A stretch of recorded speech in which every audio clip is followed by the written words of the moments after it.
Bismillahirrahmanirrahim. Assalamualaikum warahmatullahi wabarakatuh. Alhamdulillahillazi nuri qulubana wa bi nuri ma'rifati wal isbatul yakin. Wa adkhilnal ma'al awliyai was solihin was syuhada was siddiqin. Asyhadu an la ilaha illallah wahdahu la syarikalah rabbul alamin. Wa asyhadu anna Muhammadan abduhu wa rasuluh asrafal anbiya'i wal mursalin. Sayyidina Muhammadin wa ala alihi wa sahbihi ajmain. Subhanaka la ilma lana illa ma 'allamtana innaka antal alimul hakim. Subhanakallahumma rabbana wa bihamdika asyhadu an la ilaha illa anta astaghfiruka wa atubu ilaik. Astaghfirullahaladzim. Astaghfirullahaladzim. Astaghfirullahaladzim allazi la ilaha illa huwal hayyul qayyum wa atubu ilaik min jami'il ma'asi wa dzunub. La haula wa la quwata illa billahil aliyyil azim.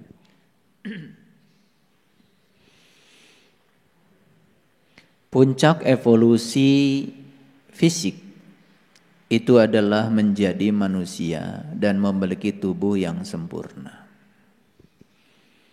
Apakah manusia sudah sempurna? Belum. Tetapi manusia punya potensi yang paling besar untuk mencapai kesempurnaan. Karena manusia memiliki faktor internal dan eksternal yang bisa mendukung untuk mencapai kesempurnaan itu. Jadi lucu sekali ya kalau manusia tidak mengalami proses evolusi kesadaran sebagai manusia. Sangat lucu kalau manusia tidak bisa menggunakan potensi-potensi yang dititipkannya sebagai manusia untuk mencapai kesempurnaan. Oleh karena itu, mengetahui bahwa kita tidak tahu, itulah pengetahuan yang sebenarnya. Mengetahui bahwa kita tidak tahu, itulah pengetahuan yang sebenarnya.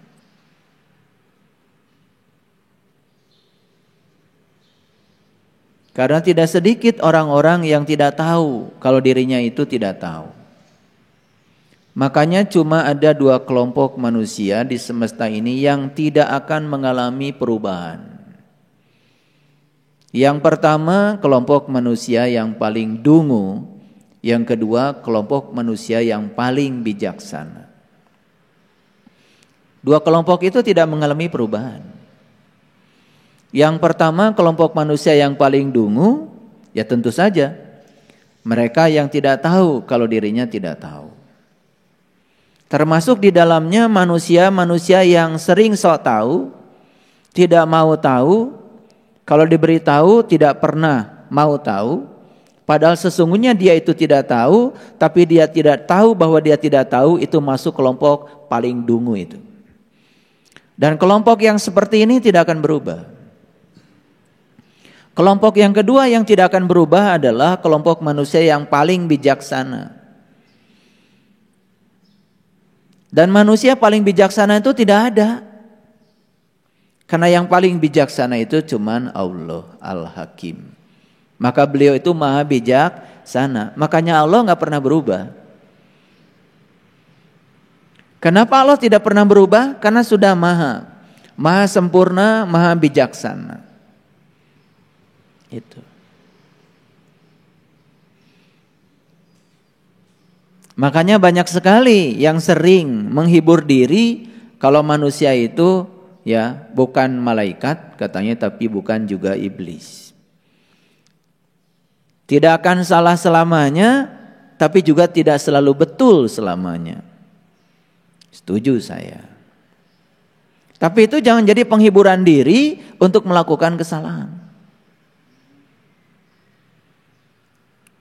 Karena ketika kita melakukan satu kesalahan dan kita tidak mau memperbaikinya, itu sudah bikin dua kesalahan.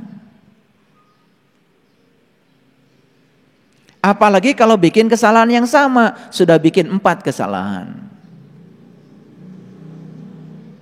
Sudah bikin kesalahan, tetapi tidak mau memperbaiki kesalahan itu sudah 2 kesalahan. Kalau bikin kesalahan yang sama, itu sudah 4 kesalahan.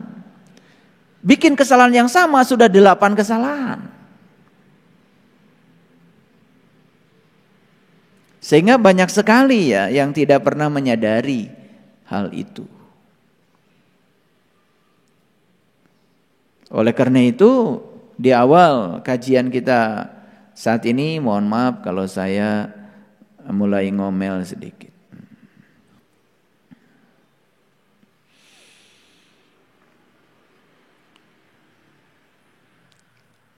Topik kita kali ini adalah kujang dan maung.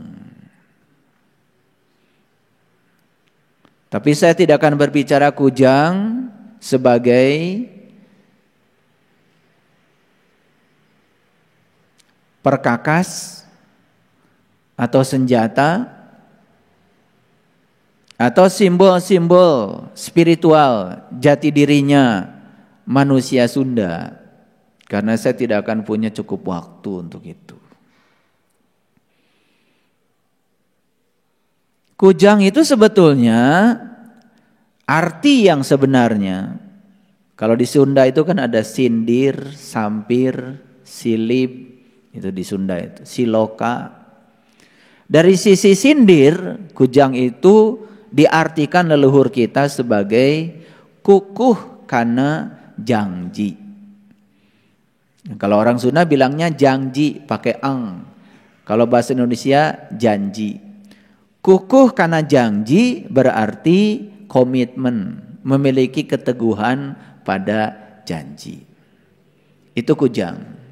Dari sisi sindirnya saja itu sudah tidak cukup waktu 2,5 jam untuk membahasnya. Lalu apa sih maung? Nah, orang Sunda di tanah Pajajaran kalau bilang harimau kan maung.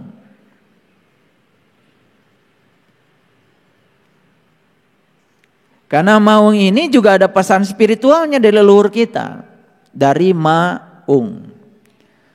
Ma-nya itu manusia, ung-nya itu adalah unggul. Unggul, orang Sunda bilangnya unggul. Kalau bahasa Indonesia unggul. Nah, itu. Beda ya. Unggul itu bahasa Sunda. Kalau unggul itu artinya itu udah bahasa Indonesia. Jadi maung ini adalah manusia unggul. Bahasa Indonesianya adalah manusia yang unggul. Apa sih unggul itu? Sederhana. Menggunakan bahasa sederhana, nggak usah pakai bahasa tinggi-tinggi. Unggul itu artinya beda dari yang lain, tetapi mengarah kepada sisi yang positif. Jadi unggul itu artinya punya kelebihan dibandingkan dengan yang lain. Itu namanya unggul. Ya tentu saja setiap manusia menghendaki agar dirinya unggul, menghendaki agar keturunannya juga unggul, menghendaki agar masyarakatnya unggul, menghendaki agar bangsanya unggul. Itu. Makanya ada istilah peradaban. Jadi peradaban selalu dikaitkan dengan keunggulan. Jadi bangsa-bangsa yang unggul dibandingkan bangsa yang lain dari segala sisi. Dari sisi intelektual, dari sisi sikap, dari sisi psikomotorik, dari sisi compassion, dari sisi cinta kasih, dari sisi kebahagiaan, itu disebut dengan bangsa yang unggul. Masa kita tidak mau menjadi bangsa yang unggul? Karena setiap manusia yang ada di bumi ini sebetulnya diberi waktu yang sama dalam sehari 24 jam. Loh, kenapa berbeda? Yang satu unggul, yang satu enggak unggul. Yang satu punya kelebihan, yang satu kekurangan aja terus. Di mana letak perbedaannya, itu yang akan kita kaji. Jadi kenapa saya membuat judul Kujang dan Maung? Harapan saya kita semua bisa sadar tentang komitmen kita dengan diri kita sendiri. Sadar akan janji kita pada diri kita sendiri.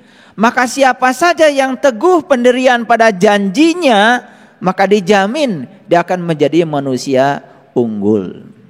Itu sebetulnya judulnya kira-kira seperti itulah kajian kita hari ini. Jadi kalau ingin unggul, kemudian kita punya uang, dan uangnya itu lebih banyak digunakan untuk membeli permen karet daripada beli buku, jangan berpikir tentang keunggulan. Jangan berpikir tentang peradaban. Kalau uang kita lebih banyak dibelanjakan dari leher ke bawah daripada dari leher ke atas, jangan berpikir keunggulan. Jangan berpikir peradaban. Ada riset yang sangat bagus dari seorang ilmuwan di Universitas Harvard. Risetnya ya sederhana sekali. Dia meneliti kenapa orang-orang ini unggul, kenapa orang-orang ini tidak unggul. Ternyata dilihat dari cara belanjanya. Yang ini punya uang digunakan untuk belanja dari leher ke atas 75%. Dari leher ke bawahnya 25% saja unggul. Tapi ada kelompok lain yang terbalik. Uangnya 75% buat belanja dari leher ke bawah. Leher ke atas cuma 25%. Itu pun kalau ingat. Coba. Jadi jangan mimpi menjadi bangsa yang unggul. Manusia yang unggul. Kalau cara belanja saja kita sudah salah. Punya uang 100.000, 75.000 buat dari leher ke bawah. Kalau ingat itu pun 25.000 dari leher ke atas. Ikut pelatihan pengembangan diri, ntar dulu. Beli buku-buku yang bisa menginspirasi, ntar dulu. Pergi ke toko buku saja mungkin gak pernah. Bagaimana bisa unggul? Makanya bangsa yang kemampuan literasi, ya sainsnya itu sangat rendah, itu jangan berpikir keunggulan. Karena semua bangsa-bangsa yang unggul adalah bangsa-bangsa yang literasi sainsnya itu tinggi. Dan menghabiskan begitu banyak waktu untuk itu. Ya. Saya bikin buku yang bisa menginspirasi. Ya. Dan ketika dipasarkan buku itu, masih banyak yang menawar. Gak apa-apa, tidak salah. Tapi itu kan ciri bahwa memang dia itu tidak punya potensi untuk menjadi manusia unggul. Kira-kira itulah yang akan kita bahas hari ini ya. Ada kujang, ada maung. Dalam bahasa Indonesia maung bisa juga harimau, bisa juga singa. Dan secara fisiologi yang namanya maung dan singa itu nggak pernah bergerombol. Maung dan singa itu kalau ada kesempatan untuk berburu, dia kejar sekencang-kencangnya. Kalau nggak dapat juga tidur-tiduran aja santai. Itu maung ya, singa tuh begitu ya. Kalau ada yang mau dikejar, dia kejar habis-habisan. Nggak terkejar, ya tidur-tiduran, ketawa-ketawa itu, santai. Jadi sangat masuk akal ya kalau Eyang Prabu kemudian ya Eyang Prabu mensimbolkan dirinya kan dengan dua. Satu maung, yang kedua adalah kujang. Dan Eyang Prabu Siliwangi itu kan sebetulnya adalah kerajaan Pajajaran yang sangat disegani. Begitu kita berbicara kerajaan Pajajaran, ada analogi. Analogi kita pasti ya berpikir tentang satu suku ya di tanah Jawa bagian barat yang namanya Sunda. Dan hampir semua orang menganggap kalau ada kata Sunda itu berbicara suku. Padahal Sunda itu sebetulnya di zaman dulu, di zaman kejayaannya bukan nama suku. Tapi Sunda itu adalah ajaran luhur, ajaran spiritual. Dari kata sunada. Jadi su itu artinya abadi, na itu artinya api, da itu besar. Sunada itu artinya api abadi yang besar. Nah, sunada itu menyebut matahari. Jadi matahari itu adalah sunada sebetulnya, api abadi yang besar. Karena memang sampai sekarang usianya sudah hampir 12 miliar tahun itu masih bersinar. Dan suatu saat tidak bersinar lagi itu. Karena ada waktu habisnya. Tetapi saat matahari itu tidak bersinar, bumi ini juga mungkin sudah tidak ada. Dan penghuni bumi ini mungkin sudah pindah ke planet lain. Mungkin. Karena di galaksi Bima Sakti saja ada 50 miliar yang seperti bumi untuk hidup. Di seluruh alam semesta ini ada 100 miliar triliun. 100 miliar triliun yang ditemukan kira-kira sama dengan bumi ini. Diperkirakan ada kehidupan di sana. Karena di sana ada air juga. Dan yang namanya bintang yang benar-benar matahari, ya, jangan berpikir kalau matahari itu satu-satunya di alam semesta. Yang kayak matahari bahkan lebih besar daripada matahari itu, jumlahnya pun miliaran. Jadi saya suka heran saja kalau ada orang bilang, ya nanti kiamat sudah dekat. Kiamat selalu saja dikaitkan dengan hancurnya alam semesta ini. Pertanyaan saya satu, coba dijawab kalau pinter. Saya punya uang 50 miliar, saya pinjamkan 1 rupiah, berapa sisa uang saya? Berapa? Ya 50 miliar. Ngapain dihitung pakai kalkulator lagi, pusing-pusing. 50 miliar dipinjamkan 1 rupiah, ya 50 miliar. Nah, dalam matematika tidak selalu harus dihitung. Makanya dalam fisika ada yang tak berhingga besarnya, ada yang tak berhingga kecilnya. Sesuatu yang tak berhingga kecilnya tidak berpengaruh pada yang tak berhingga besarnya. Gak usah dihitung. Hampir tadi kalian ambil kalkulator. Jadi kalau bumi kita ini hilang, kan ada bumi 50 miliar. Nah, kata bumi-bumi yang lain, apa urusan gue? Bahasa anak mudanya emang gue pikirin, kan gitu. Jadi yang disebut dengan kiamat, hancurnya alam semesta itu yang mana? Saya nggak ngerti sampai sekarang. Karena kiamat yang saya dapat dari semua kitab-kitab suci artinya adalah kebangkitan. Hari kiamat itu hari kebangkitan. Makanya Rasulullah sudah mengatakan kiamat sudah dekat. Karena hari kebangkitan itu sudah dekat. Sedekat itu dengan Anda. Mau gak ada bangkit atau tidak itu terserah Anda. Makanya kiamat ditandai dengan gunung-gunung diperjalankan. Gunung itu bukan gunung Merapi kok. Bukan gunung Galunggung kok. Gunung itu adalah kesadaran kita. Kalau kita mau berubah ya kiamat terjadi juga sekarang. Kalau mau. Makanya di salah satu judul di YouTube kan saya bikin sebuah judul. Jatuh 7 kali, bangkit 8 kali. Itu kiamat tuh. Gak apa-apa jatuh tapi 7 kali. Tapi bangkitnya 8 kali kan keren.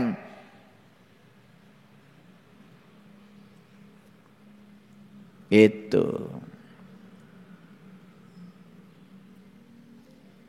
Jadi saya hari ini akan bicara tentang kujang, ya. Dan kujang itu selalu dikaitkan dengan Jawa Barat. Karena hampir semua lembaga-lembaga penting di Jawa Barat, coba perhatikan, logonya pasti pakai kujang. Ada apa di situ? Ada yang salah paham mengartikan kujang itu senjata. Senjata itu untuk menyakiti. Tidak. Masa bangsa Sunada yang sudah mencapai kesadaran tinggi menyakiti? Nggak mungkin. Nggak mungkin bikin perkakas hanya untuk menyakiti. Nggak mungkin. Menurut saya itu salah kaprah.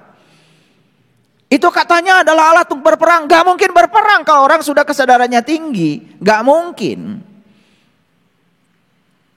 Makanya Sunada sudah jadi bahasa Inggris. Sundai. Cuman supaya tidak kelihatan dari Sunda, diplesetkan bacanya. Jadi Sunday. Betul nggak? Sunday kan hari Minggu. Minggu itu waktu istirahat. Bahasa Arabnya ahad. Ahad itu manunggal, menyatu. Jadi sebetulnya Sunadayana, Sunada itu matahari, Yana itu ajaran. Sunadayana adalah ajaran matahari. Apa sih filosofisnya? Sederhana. Lihat matahari. Matahari itu satu, menjadi sumber kehidupan. Dua, menjadi sumber cahaya. Tiga, menjadi sumber energi. Empat, matahari tidak pernah mikir. Jamnya terbit ya terbit aja. Gak pernah matahari kesiangan. Yang suka kesiangan kan kalian. Matahari itu gak pernah kesiangan. Betul gak? Sahabatnya matahari ya ayam. Jadi kalau manusia kesiangan, ya tidak lebih mulia dari ayam.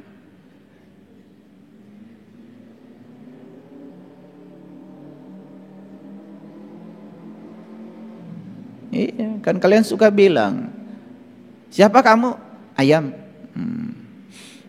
Waktu belajar bahasa Inggris.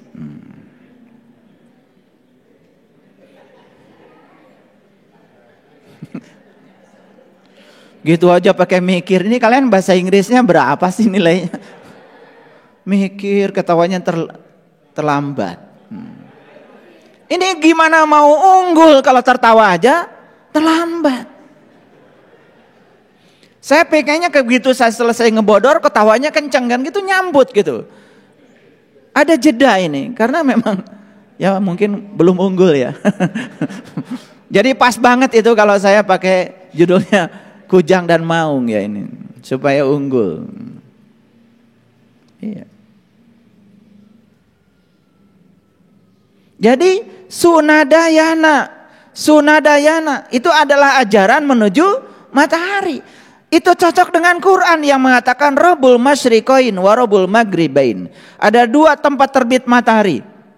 Kalau ada dua tempat terbit matahari, ada dua tempat terbenam matahari. Kalau begitu mataharinya harus dua. Makanya matahari ada dua, satu matahari yang di luar untuk proses fotosintesa jasmani, satu matahari di dalam untuk proses fotosintesa ruhani. Makanya leluhur kita itu disebut juga leluhur para hyang. Pa itu tempat, ra itu cahaya, hyang itu adalah leluhur. Makanya para hyang itu adalah para leluhur yang sudah mencapai ra itu cahaya. Makanya ra diabadikan menjadi negara, tentara, tuh. Bendera, semua nama-nama penting ada ra-nya. Dan ra itu asli ya, bahasanya Pajajaran.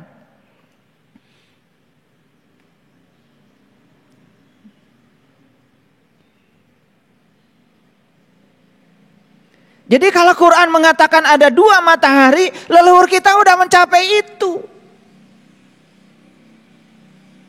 Bahkan simbol-simbol matahari sudah menjadi ageman, sudah menjadi akhlak, sudah menjadi perilaku. Makanya perilakunya ya, orang Pajajaran itu dulu kan tiga. Sili asah, sili asi, sili asu, sili wawangi. Keren banget. Karena kita tidak pernah peduli pada peninggalan leluhur kita sendiri, ajaran luhurnya sudah kita tinggalkan, maka kita melupakan ajaran leluhur karena kita lebih peduli pada ajaran-ajaran asing yang kita sendiri tidak mengerti.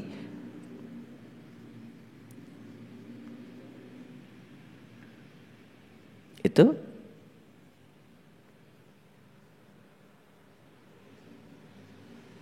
Jadi Sundayana itu adalah ajaran untuk bisa menjadi matahari atau ajaran untuk menemukan matahari. Nabi Ibrahim saat mencari Tuhan pertama lihat bintang, yang kedua lihat bulan. Ujung perjalanan Nabi Ibrahim kan lihat matahari, betul nggak? Setelah lihat matahari baru beliau bilang inni wajahtu wajhiya lilladzi fataras samawati wal ardh hanifan wa ma ana minal musyrikin. Kan itu yang diabadikan di Quran. Jadi sebetulnya kalau kita mencari titik sanding perbedaan, titik temu perbedaan, bukan membandingkan, bukan mempertandingkan perbedaan, kita akan menemukan titik temu. Ini saya sedang berbicara titik temu. Saya tidak alergi terhadap ajaran manapun. Dan saya pelajari dan saya menemukan titik temunya. Karena setiap orang menciptakan satu ajaran, sebetulnya niatnya pasti suci. Betul nggak? Ingin mengajarkan manusia mencapai keunggulan kan? Pasti itu. Jadi tidak ada sebetulnya yang buruk ya. Yang buruk itu kadang-kadang sudut pandang kita terhadap sesuatu yang kita sendiri tidak mengerti. Makanya ke anjing itu ya, kalau ada yang asing pasti menggonggong. Itu anjing begitu. Ya, kalau ada yang asing pasti menggonggong. Dan menggonggong itu pakai mulutnya, enggak pakai kakinya, enggak pakai buntutnya. Makanya kenapa kemudian air liur anjing itu kemudian secara syar'i sering dipahami sebagai najis. Bagi saya air liurnya sih enggak najis amat. Tetapi sifatnya yang ada di sini itu yang menurut saya najis banget. Ada perbedaan gonggong. Ada yang tidak sama gonggong. Nah itu menurut saya yang najis banget. Siapa yang melakukan itu? Anjing atau temannya anjing itu? Makanya anjing itu kan terkenal dengan kemampuan mengendus. Itu simbolik sebetulnya. Jadi kalian itu kadang-kadang keburukan orang lain diendus terus. Keburukan sendiri gak pernah diendus-endus. Itu najis. Menurut saya manusia macam gitu lebih najis daripada anjing. Cuman merasa diri lebih mulia saja. Betul gak? Itu. Ini mohon maaf agak keras sedikit. Kalau saya nggak ngomong ini pada nggak ngerti. Begitu kena air liur najis anjing, cari tanah sampai pakai garpu lagi. Iya, untuk cucinya. Ngendus keburukan orang nggak pernah dicuci. Gonggong yang berbeda dengan dia nggak pernah dicuci. Itu lebih najis sebetulnya daripada anjing. Kata anjing, apa salah gue? Siapa pencipta anjing? Allah. Masa Allah menciptakan anjing hanya untuk dinajiskan? Bukankah tidak ada ciptaan Allah yang sia-sia? Semua mulia kok. Betul nggak? Iya, kalian aja mikirnya. Betul nggak? Kurang waras. Iya, kalau disebut nggak waras kan marah. Saya makanya agak sopan dikit hari ini ngomongnya, kurang lah. Disebut bodoh kan marah. Ya kurang pinter atuh. Biar gak usah nyinggung.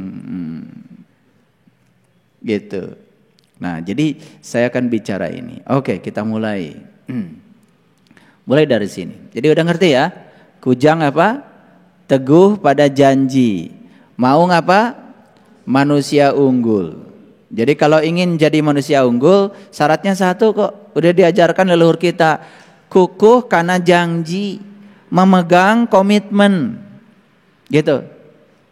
Memegang komitmen. Makanya saya tadi pagi men-share tulisan saya.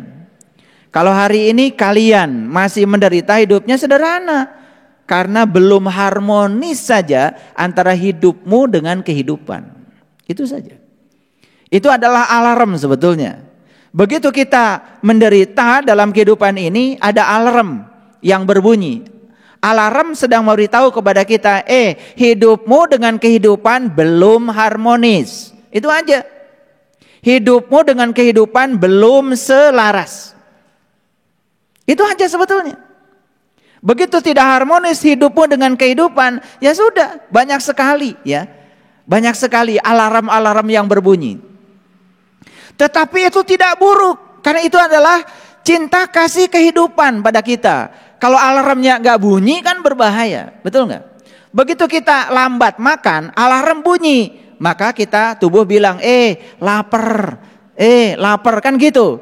Tapi kan ngomongnya nggak kayak gitu, ya kurubuk, itu kan ngomongnya begitu. Saya nggak dengar karena tubuh saya nggak bilang lapar, lah. Tubuh punya bahasa sendiri, tetapi kamu harus mengerti kan itu. Ngerti maksud saya? Oke, baik kita lihat ya. Jadi apa sih manusia unggul itu? Ini saya bikin definisi dulu supaya semua mengerti. Kalau tidak mau jadi manusia unggul itu udah kebangetan. Manusia unggul itu adalah memiliki kelebihan dari yang lainnya. Setuju? Pertanyaan saya, ingin nggak kita punya kelebihan dibandingkan yang lain? Oh mau ya? Oke pasti.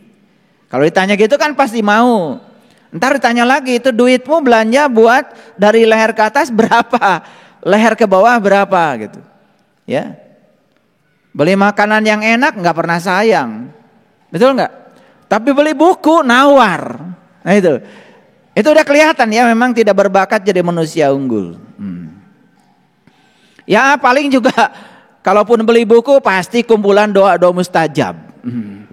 Gak jauh dari itu pasti. Gimana caranya supaya Allah bisa diatur-atur sama dia, kan begitu ya. Gimana caranya supaya dia berhasil memenjarakan Allah, supaya Allah itu menjadi hambanya dia, kan begitu ya. Lihat dari bukunya juga udah kelihatan. Jadi kalau berkunjung ke rumah lihat bukunya ya, begitu lihat bukunya semua judulnya adalah doa-doa mustajab, udah jelas itu. Tidak punya bakat untuk menjadi manusia unggul itu. Ya, paling juga kalau dia tidak bisa ngatur Tuhan, pasti kan cari orang pintar supaya orang pintar ngatur Tuhan, kan gitu. Kan gitu model-model manusia zaman sekarang kan banyak yang begitu, betul nggak? Ingin mengabadikan berkah jabatan, jika perlu cari ya. Judulnya sih guru spiritual, tapi intinya adalah ya mencari cara untuk melanggengkan itu agar ketamakannya bisa abadi, kan? Gitu kan? Kalau disebut dukun kan nggak mau. Makanya yang paling sopan kan guru spiritual, betul nggak? Iya, tapi yang diajarkan adalah kemelekatan. Gimana caranya supaya jabatannya langgeng? Guru spiritual macam apa? Guru spiritual yang sejati itu yang mengajarkan kepada orang siap menerima perbedaan. Kalau saya diangkat jadi guru spiritual oleh pejabat, saya kasih tahu, ya, jabatanmu tidak abadi. Makanya selama kau menjabat, hati-hati. Paling saya gitu, dan pasti nggak akan ada yang mau, toh? Iya. Makanya alhamdulillah sampai sekarang saya nggak pernah didatangi yang macam begitu. Karena beda. Kalau guru spiritual palsu, begitu dikasih tahu gimana caranya supaya saya 2 periode. Oh pokoknya beli ayam hitam, kambing hitam, kuda hitam, kan gitu. Betul nggak? Iya. Udah nyari kemana-mana kan bingung. Padahal sebenarnya sudah disiapkan ayam hitamnya. Karena dia udah ngecat ayam. Betul nggak? Tahu-tahu nanti kalau bapak tidak keberatan, ayam hitamnya sudah ada di saya. Kambing hitam sudah saya siapkan. Ular hitam sudah saya siapkan. Pokoknya serba hitam lah. Kuda hitam juga melos itu karena dicat. Harganya pasti mahal. Dan yang model-model kayak gini memang banyak pembelinya. Baik kita lihat. Manusia unggul itu yang memiliki kelebihan dari yang lainnya. Sehingga seseorang disebut unggul jika yang bersangkutan memiliki kelebihan. Dan tentu saja kelebihan yang dimaksud adalah positif. Jadi manusia unggul itu sederhana sebetulnya. Kata-katanya sangat rendah hati. Kata-katanya sangat rendah hati, tetapi tindakannya luar biasa. Jadi kalau berkata penuh dengan kerendahan hati, tetapi kalau bertindak itu luar biasa. Itu ciri manusia unggul. Nanti kita akan kupas. Makanya manusia unggul dalam terminologi ya orang Jawa Barat. Nah ini kembali lagi. Yang saya maksud bukan suku Sunda, tetapi manusia Sunada. Manusia yang sudah mencapai pencerahan, manusia yang sudah tahu matahari 2, satu matahari jasmani, satu matahari rohani dalam dirinya. yang sudah bisa mesat ngapung luhur jauh di awang-awang, yang sudah bisa menggunakan manuk dadali yang ada pada dirinya untuk terbang, ngapung setinggi langit. Keren banget itu. Makanya yang sudah bisa menggunakan manuk dadali dalam dirinya untuk terbang, ngapung, yang ngawang-awang, jauh di awang-awang. Lagunya juga udah lain. Bubui Bulan. Banyak yang bingung kan? Kalian bingung kalau belum mengalamin. Kalau kita terbang setinggi langit, maka lagunya Bubui Bulan. Sangrai Bentang. Panon poe ge di sate. Kumanya teh panon poe. Itu. Jadi ketika sudah menemukan bintang, sangrai bentang. Kalau sangrai itu kan artinya apa? Berantakan kan? Betul nggak? Coba lihat ke langit. Bintang. Berantakan bukan? Itu sangrai bentang. Tapi sangrai bentang yang sebenarnya bukan di langit yang jauh. Di langit terdekat dalam dirimu. Karena pusat semesta ada dalam dirimu. Syaratnya kau gunakan manuk dadali untuk terbang. Bukan terbang keluar, terbang ke dalam. Menembus alam-alam rohanimu. Tembus alam malakut, tembus alam jabarut. Kau akan sampai di sangrai bentang. Keren banget. Banyak yang bisa nyanyi lagu itu. Tapi kalau ditanya juga dalam-dalamnya nggak ngerti. Ya, itu. Bubui bulan, bubui bulan sangrai bentang, panon poe di sasate. Pengen nangis saya nyanyi lagu itu. Pengen nangis gak kalian? Ya jangan pura-pura nangis. Kalian kan gak ngalamin. Bubui bulannya belum ketemu, sangrai bentangnya juga masih di awang-awang, boro-boro panon poe di sate. Ngerti gente? Nabi Muhammad punya tradisi waktu pergi ke Sidratul Muntaha pakai buruk. Orang tua kita punya tradisi waktu mau nyangrai bentang, bubui bulan, nyate panon poe, coba.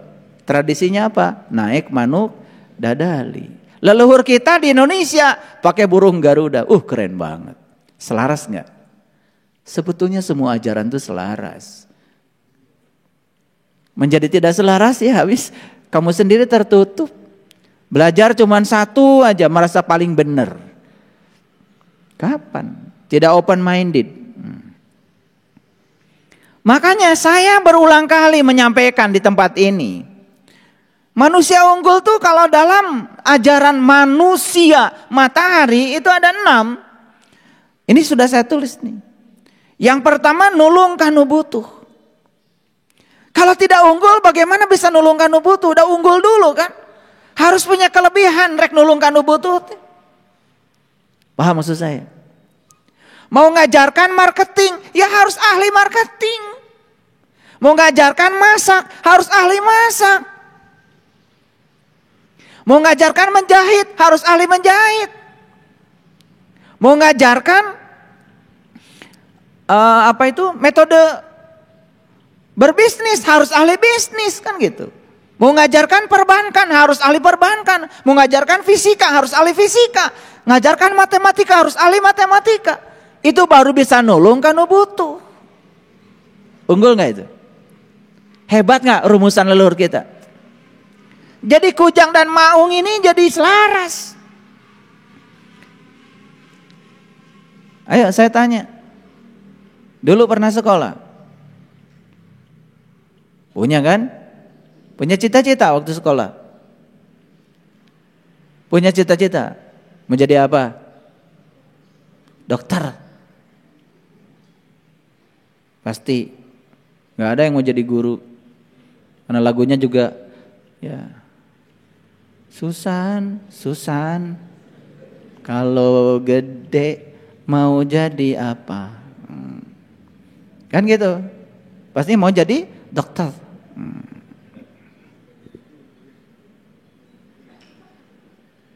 Nggak ada lagunya.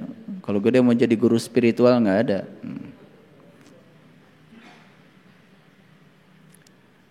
Saya mau nanya, kenapa cita-citamu kandas?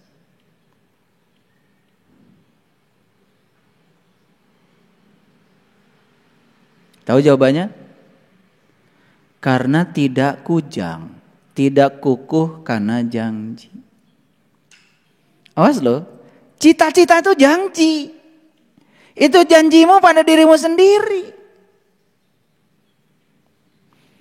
Saya tidak akan jadi dosen kalau saya tidak kukuh karena janji. Pengen jadi dosen tapi gak mau belajar, kan gak mungkin. Pengen jadi ahli fisika tapi gak mau belajar fisika, berarti tidak kukuh karena janji, tidak akan unggul. Dan saya percaya semua manusia yang unggul hari ini, mereka yang kukuh karena janji.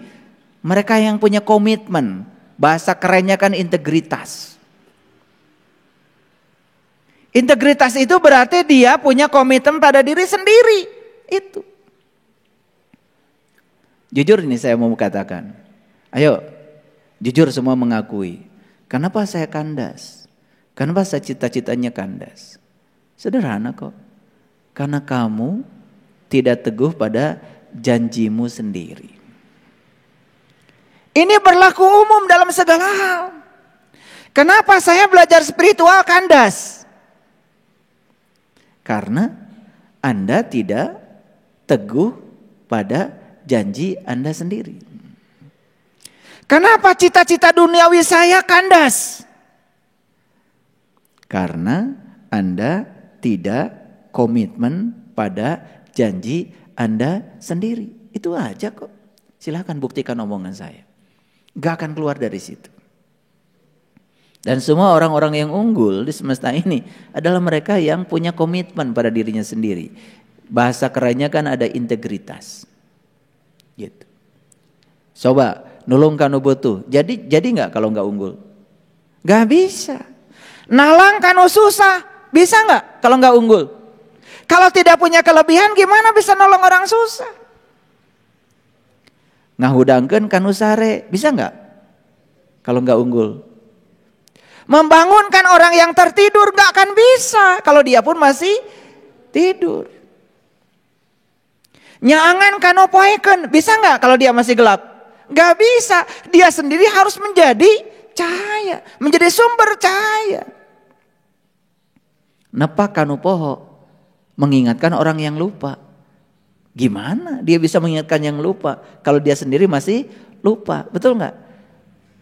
Ngantar kanu keeng, mengantarkan orang yang cemas, takut. Bagaimana kalau dia sendiri masih belum jadi seorang pemberani?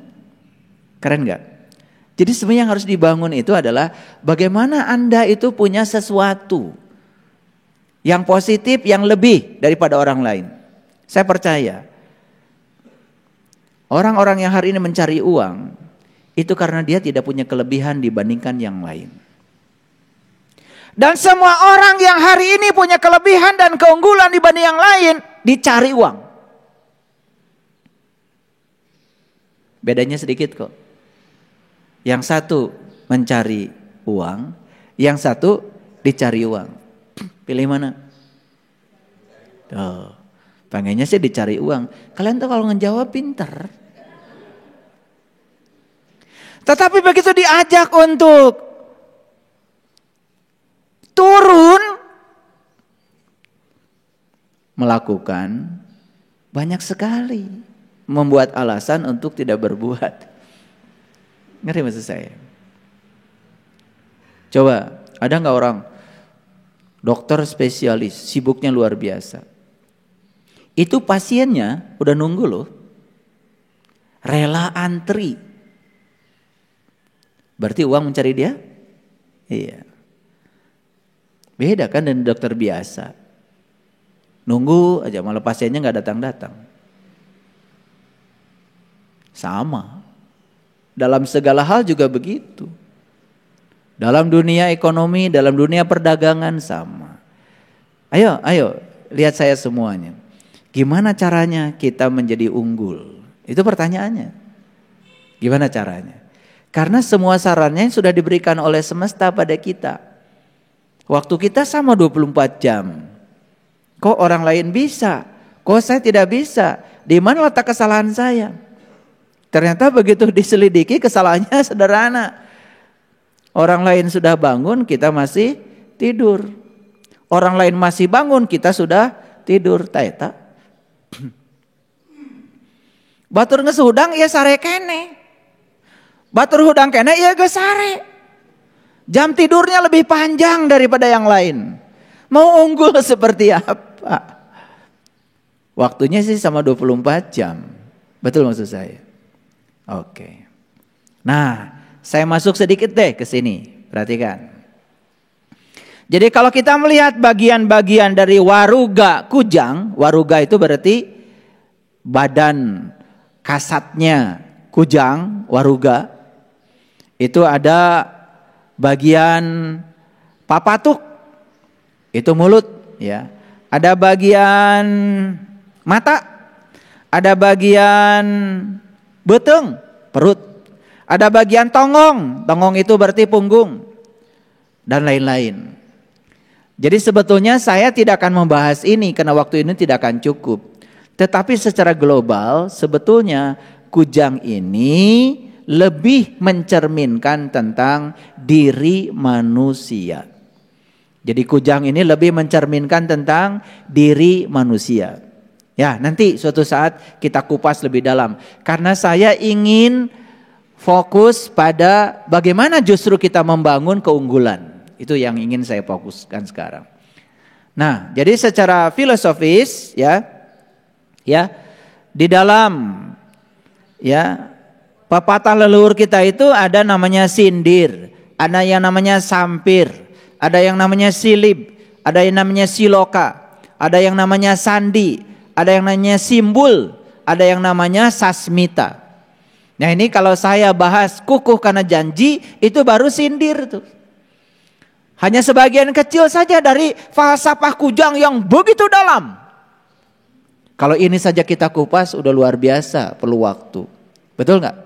Nah kita lihat aja ya bagian yang terakhir, sasmita.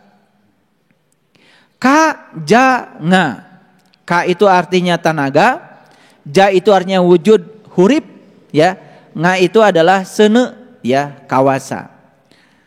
Maka dari itu kujang adalah manifestasi manusia sebagai perwujudan alam semesta yang paling sempurna. Ini yang saya akan ambil saja, tidak semua dibahas. Jadi seperti yang saya sampaikan di awal pertemuan tadi bahwa proses evolusi ada dua. Satu evolusi fisik, yang kedua evolusi spiritual, evolusi kesadaran. Secara fisik manusia ini sudah proses evolusi yang terakhir. Tidak ada lagi evolusi setelah jadi manusia. Gitu. Paling lengkap segalanya dari sisi waruga. Nah jadi karena manusia ini punya tubuh yang sangat luar biasa, dari sisi evolusi yang paling lengkap, paling tinggi, maka manusia ini punya potensi yang paling besar untuk melakukan proses evolusi kesadaran. Jadi kalau manusia kesadarannya tidak mau menanjak dibandingkan makhluk yang lain, itu udah keterlaluan aja jadi manusia. Jadi pantas kalau di Quran dikatakan manusia yang punya kolbu tapi tidak digunakan untuk memahami, melihat dan mendengar, maka sama saja dengan binatang. Itu bahasa Quran. Lahum qulub la yafqahuna biha, lahum adzan la yasmauna biha, lahum ayun la yubsiruna biha, ulaika kal an'am bal hum adol. Tuh. Jadi Quran pun menyebut begitu. Karena apa? Dia lebih hina dari binatang karena apa? Sudah dikasih potensi yang luar biasa untuk melakukan proses evolusi kesadaran karena punya waraga, punya waruga, punya tubuh yang sempurna dari sisi evolusi. Kok manusia tidak bisa mencapai itu? Kan keterlaluan. Paham? Oke, mari kita masuk mulai ya. Pertama, saya akan bahas dulu ini. Saya tidak pernah bosan untuk membahas ayat ini. Mari kita lihat dulu Quran surat Al-Baqarah ayat 63 ini. Sebelumnya saya ingin mengingatkan pada kita semua bahwa kujang itu apa tadi?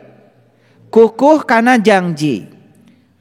Berarti teguh pada janji. Terutama janji pada diri kita sendiri. Yang kedua, Siapapun yang kukuh karena janji, teguh pada janjinya, maka insya Allah dia punya potensi untuk menjadi maung, manusia unggul. Makanya kalau sudah jadi manusia unggul, ciri manusia unggul 1, bijaksana. 2, penuh cinta kasih. 3, pemberani. Itu cirinya. Ya. Orang yang sudah bijaksana tidak pernah cemas. Orang yang penuh cinta kasih tidak pernah khawatir. Orang yang pemberani tidak pernah takut. Makanya perhatikan, pesan leluhur kita dalam kujang. Kujang itu adalah pisau perkakas yang sangat tajam. Nah, tajamnya kujang bukan untuk menyakiti. Tajamnya kujang bukan untuk melukai. Tapi tajamnya kujang itu adalah simbolis bahwa manusia matahari itu cirinya adalah kritis. Tajam berpikirnya. Gitu. Makanya orang tua saya ketika saya tanya, kenapa ngasih nama saya Saiful Karim? Karena Saiful itu kan kujang. Saiful itu pedang. Dan Karim itu mulia. Bapak saya cuma bilang begini sama saya berdoa dulu ketika kamu lahir, semoga kamu nanti kalau sudah besar, sudah dewasa, kata-katamu itu, kata-kata yang keluar dari dirimu itu tajam tetapi mulia, memuliakan dirimu dan memuliakan banyak orang. Jadi jangan heran ya kalau banyak yang tersayat-sayat kalau saya bicara, karena itu doa dari bapak saya, karena nama saya Saiful. Ini ada kaitan dengan kujang nih. Makanya saya punya tanggung jawab besar dengan nama itu. Karena namanya pedang itu harus tajam. Tapi tajam bukan untuk menyakiti. Tajam untuk kritis. Agar pisau analisis saya ini tajam. Pisau analisisnya tajam. Kritis, cerdas. Kalau dalam bahasa filsafat, orang yang berpikir dalam dan tajam itu disebutnya radix. Radix itu akar. Kalau berpikir itu sampai ke akar-akarnya seperti air di danau. Makanya orang bodoh kalau berpikir seperti air terjun, ya, ewuh pakai wuh. Air terjun coba. Kalau ada air terjun kan nggak kelihatan dasarnya, ya, gemuruh. Tapi kalau air di danau itu adalah jernih, dasarnya kelihatan. Nah, itu yang disebut dengan berpikir radix. Radix itu akar dari bahasa Yunani. Tapi sekarang kok jadi ada yang namanya radikalisme. Sebenarnya kurang tepat kalau radikalisme itu dikaitkan dengan orang yang melakukan tindakan kejahatan atas nama agama dan Tuhan. Kurang tepat. Sebetulnya orang-orang yang melakukan kejahatan atas nama agama dan Tuhan itu karena nggak paham agama. Bukan berpikir dalam tentang agama. Kalau berpikir dalam tentang agama, harusnya ketemu esensi agama, harusnya penuh cinta kasih. Ya ini mungkin harus diperbaiki ya bahasa itu. Karena kata radikalisme sekarang dikaitkan dengan terorisme. Padahal radik sendiri, bahasa Latin loh, itu artinya akar. Berpikir sampai ke akar-akarnya, berarti berpikir sampai ke dalam-dalamnya. Orang yang ngerti esensi agama gak mungkin melakukan tindakan jahat pada orang lain atas nama agama. Itu, ini kritik sedikit ya supaya juga kita sadar. Ya, baik. Lihat ayat ini. Coba baca perlahan ayat ini. Dan ingatlah ketika kami mengambil janji dari kamu, kami angkat kesadaran. Pegang teguh apa yang kami pertunjukkan kepadamu dan ingatlah selalu apa yang di dalamnya agar kamu bertakwa. Jadi ayat ini cerita apa? Cerita tentang bagaimana metode untuk menjadi orang yang bertakwa. Berarti orang bertakwa unggul enggak? Unggul. Nah ini saya cuma cari titik temunya. Ternyata di Quran untuk menjadi orang yang bertakwa syaratnya apa? Yang pertama apa? Kujang kan? Dan ingatlah ketika kami mengambil janji. Jujur, mengerti gak ayat ini? Pernahkah Allah mengambil janji dari kita? Pernah. Kita baca dulu ayat yang lain. Ayo baca ayat ini. Quran surat Al-Maidah ayat yang pertama. Hai orang-orang yang beriman, penuhilah janji-janji itu. Kalau gitu siapa orang beriman? Ayo. Ini kalimatnya sederhana. Ini harus kujang ya, harus tajam, harus kritis. Hai orang-orang yang beriman, penuhilah janji-janji itu. Berarti siapa orang yang beriman ini? Yang sudah berjanji.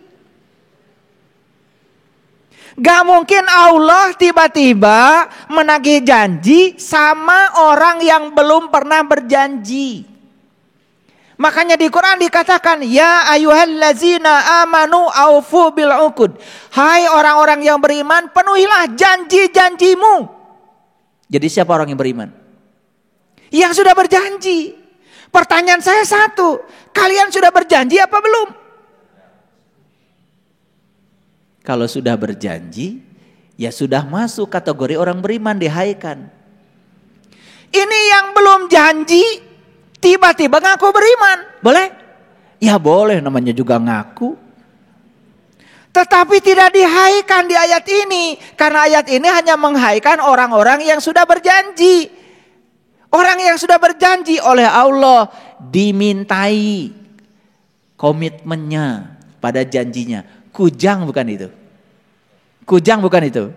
Jadi kaitan kujang di sini tidak saya bahas secara detail tentang falsafahnya, tetapi saya mengambil sindirnya saja. Ini saja waktunya bisa sampai 2 jam ini.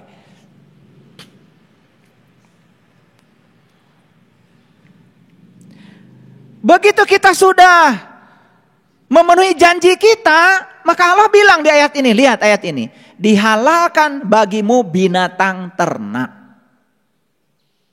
Ini bahasa Quran, bahasa simbolik, mutasyabihat. Binatang ternak berarti binatang yang diurus, binatang yang dipelihara. Menuju kemana ini? Sebetulnya menuju kepada diri. Menuju pada kujang sebagai manifestasi dari diri. Nih, makanya kujang itu kan lambang spiritual juga. Di samping itu juga lambang harkat dan martabat. Makanya leluhur kita sering ada upacara membersihkan kujang. Nah, sebetulnya itu simbolik saja. Artinya kita harus membersihkan diri. Nih kujang yang sebenarnya, ya, membersihkan diri. Jadi mana binatang ternak? Binatang ternak itu sebetulnya mengacu kepada diri. Ayo, tadi pagi diapain nih? Dimandikan. Kasih sabun. Kasih sabun. Gosok gigi. Betul? Kasih wangi-wangian. Dipulas, kasih merah-merah, macem-macem. Betul nggak? Kasih baju yang paling bagus, betul? Nih binatang ternak. Nah, jadi sebetulnya binatang ternak itu waruga yang digunakan leluhur kita untuk mencapai tadi alam-alam yang tinggi. Itulah kendaraan yang terhebat, itulah tubuh kita. Nih kujang nih. Makanya ya di ayat ini dikatakan dihalalkan bagimu binatang ternak kecuali yang akan dibacakan kepadamu. Apa itu? Janganlah kau menghalalkan berburu ketika kamu sedang berhaji. Lihat saya semuanya. Ayat ini baru saja bicara tentang hai orang-orang yang beriman, penuhilah janji-janjimu. Apa sih janjinya orang beriman itu? Janji orang beriman yang paling utama adalah komitmen kepada Allahnya. Komitmen pada Tuhannya. Makanya supaya kita punya komitmen yang terus-menerus kepada Allah, kita harus sering melaksanakan haji. Apa sih haji itu? Berkunjung ke Baitullah. Di mana Baitullah? Allah bilang, langit dan bumi tidak akan cukup menampung zatku, tapi kalbunya orang yang beriman, itulah rumahku. Jadi pergi ke sana, ya sekarang juga sudah dibatasi kalau pergi ke Mekah. Yang sudah jangan dulu karena kuotanya habis. Betul nggak? Iya. Yang belum boleh kalau punya uang, itu pun kalau ada kuota. Tapi haji secara hakikat berkunjung ke Baitullah yang sejati, kolbu kita tidak usah nunggu kuota. Gak pakai ongkos. Asal tahu caranya, tahu metodenya, kalian bisa berkunjung ke rumah Allah yang sebenarnya. Di mana itu kata Allah tadi? Langit dan bumi tidak akan cukup menampung zatku, tapi kalbunya orang yang beriman itulah rumahku. Allah sudah menunggu sekarang di rumahnya. Tinggal kita buka pintunya, tahu kuncinya, masuklah ke dalam diri. Tapi syaratnya satu kata Allah. Kalau kamu sedang haji, berkunjung ke rumahku, tolong jangan berburu. Berburu artinya jangan ngatur-ngatur Allah. Kan gak sopan. Kita ini tamu berkunjung ke rumah Allah. Sampai di rumah Allah ngatur-ngatur yang punya rumah. Ngatur-ngatur tuan rumah. Gak sopan itu namanya. Paham maksud saya? Udah, kalau sudah masuk rumahnya Allah, berserah diri saja kepada Allah. Terserah Allah, gitu aja kok. Paham maksudnya? Ya, gitu. Sesungguhnya Allah menetapkan hukum-hukum menurut yang dikehendakinya. Allah itu menetapkan hukum-hukum menurut cinta kasihnya. Percaya sama Allah. Yang datang pada kamu, yang kamu inginkan atau yang tidak kamu inginkan, tugasmu cuma satu. Memberi makna agar itu bernilai positif. Itu aja. Memberi makna agar itu bernilai positif. Itulah pentingnya ngaji. Baik, kita turun dulu ke sini. Jadi udah dapat kesimpulan sekarang. Orang beriman itu siapa? Yang sudah berjanji. Jadi sebelum kita itu beriman, makanya kita harus berjanji dulu. Nah, janji itu di zaman Rasulullah diucapkan di depan Rasul.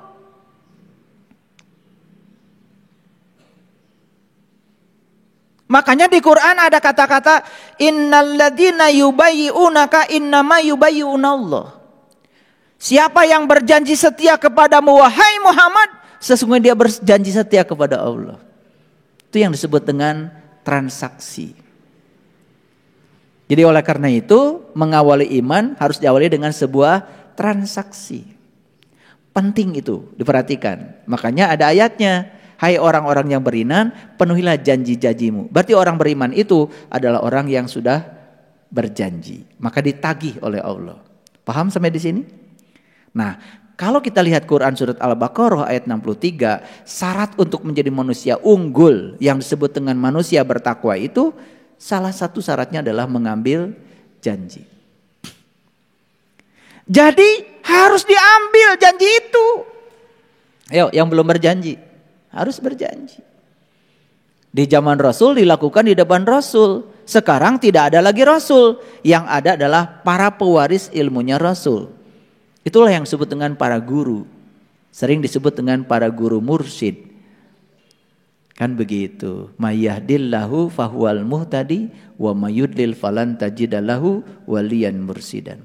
Barang siapa yang dikehendaki Allah untuk mendapatkan petunjuk, pasti akan bertemu dengan seorang waliyan mursidan. Pasti itu. Lihat ayat selanjutnya. Begitu sudah mengambil janji, berarti sudah transaksi dengan Allah, maka selanjutnya kami angkat kesadaran. Diangkat kesadarannya. Begitu diangkat kesadarannya sampai pada puncaknya kesadaran, maka Allah akan mempertunjukkan sesuatu kepada kita sebagai bentuk pengalaman spiritual.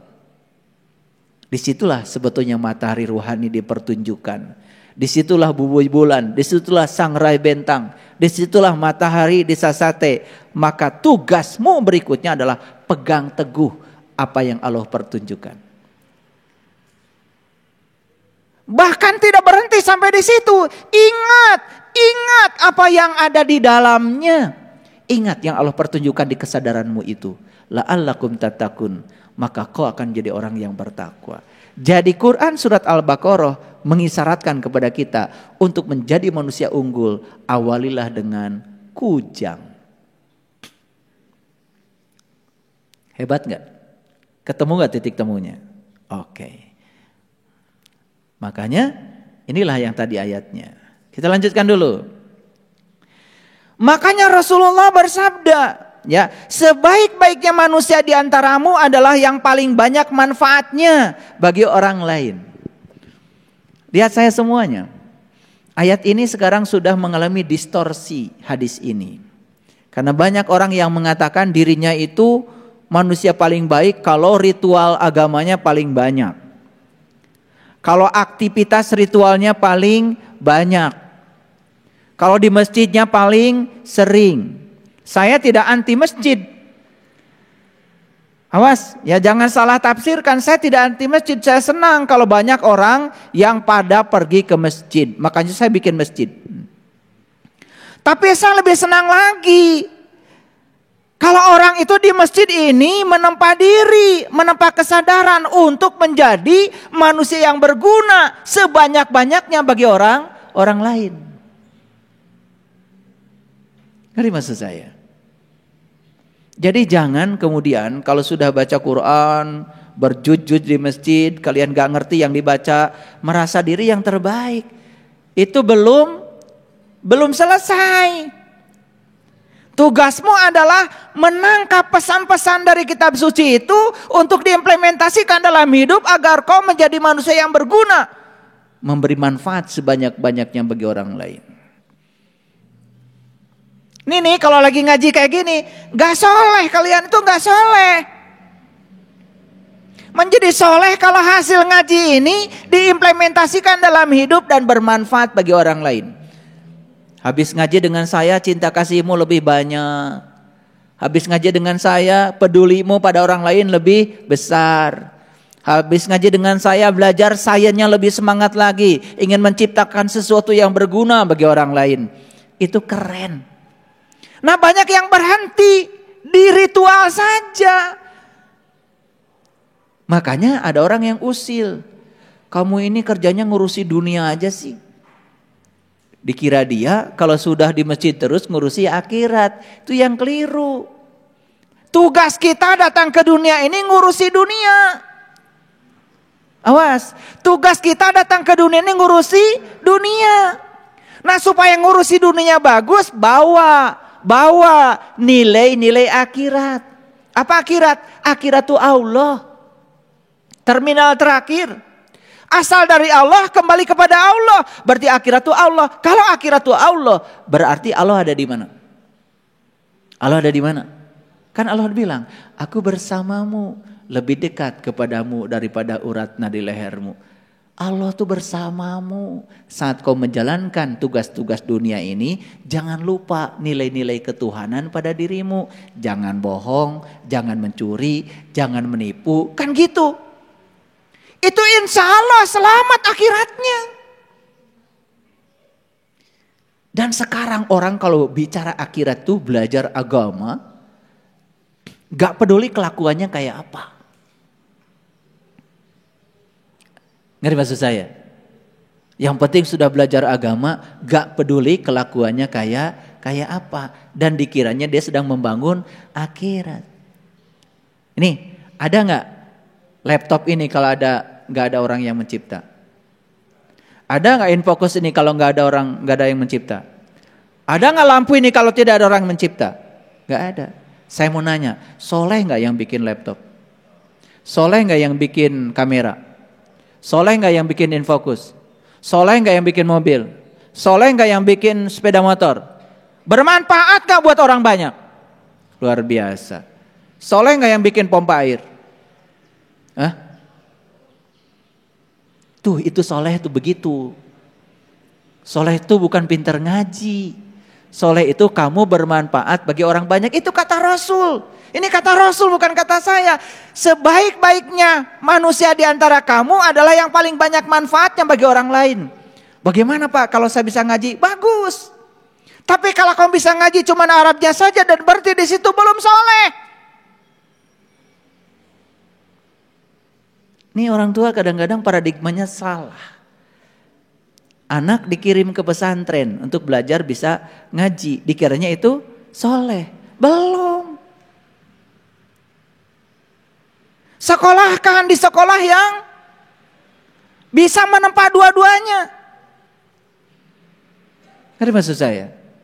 Mengembangkan potensi dirinya, mengembangkan potensi spiritualnya, potensi emosinya, itu keren. Cari sekolah yang kayak gitu. Baik, kita lihat ayat selanjutnya. Ini ada Quran surat Al-Baqarah ayat 177. Saya bacakan perlahan. Tolong didengarkan. Bukanlah menghadapkan wajahmu ke arah timur dan barat itu suatu kebajikan. Akan tetapi sesungguhnya kebajikan itu adalah beriman kepada Allah, hari kemudian, malaikat, kitab, nabi, dan memberikan harta yang dicintainya kepada kerabatnya.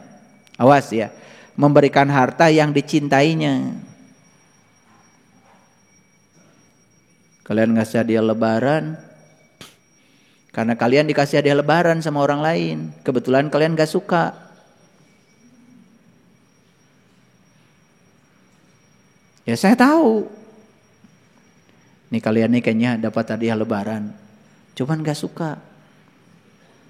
Dibawa ke rumah saya buat ayah guru. Gak apa-apa, segitu juga udah bagus. Tetapi yang paling tahu diri kalian kan kalian sendiri. Masa ngasih ke orang sesuatu yang kalian sendiri gak suka? Hati-hati tuh pemberian yang kayak gitu.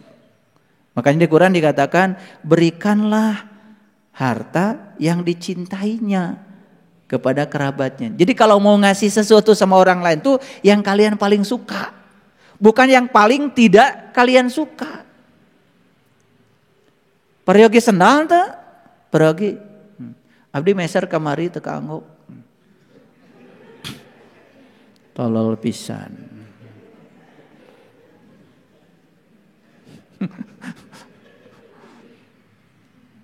Ieu teh sendal anu paling dipika cinta ku abdi, mangga saha nu hoyong gitu.